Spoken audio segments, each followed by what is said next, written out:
Hey, this is episode 8 story time, and for this episode, if you haven't watched it, go back and check it out.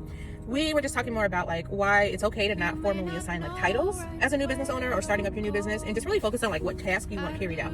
And more specifically, like I've learned over my time in business is just like when you are starting a business, you're really thinking about like the plan, the execution, and you don't know what roles or titles you need until you see like the day-to-day being carried out. So that is something that I would go back and change. Starting out, we had like a title for everything. Like we had like managers, we had like on-site, we had like just leadership team in general. We had our regular roles just for like our room staff, and then we had support staff. It was a lot of titles, okay?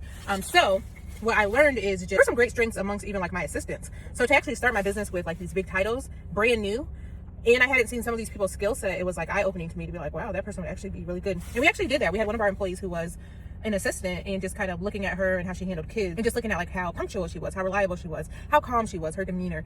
She just really had those skills, and I'm like, okay, this is somebody I would trust in the building. So we moved that person up, like coaching, training, all that good stuff, and she was a good fit for that type of stability and patience and just reliability that I needed amongst the staff. So just don't hesitate to just wait when you're opening up a business. Like, yes, list out your full plan. Always think about, I might need this, and this. Also think about your industry, because I know in childcare, like your building has to have like a director and on-site. So it's really wait and just see who proves themselves to show like they have the skill set, or they can be trained to do some of those things you need to do, because that's also a thing. You want to have people that are open to being trained.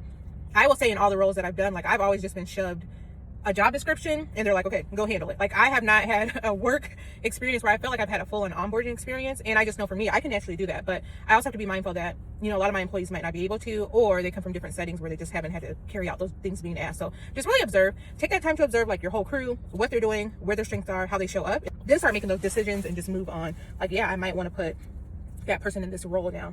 Somebody already established, like you already know what might fit, but a small business, a new business, like, no, watch your team, see what they do, and just like move them along and bring them aboard. So that would be my biggest advice. Thank you for tuning in. Watch all the episodes if you haven't. If you are a new business owner, you are missing out. You want to watch the series, go back. There's 2 seasons so far.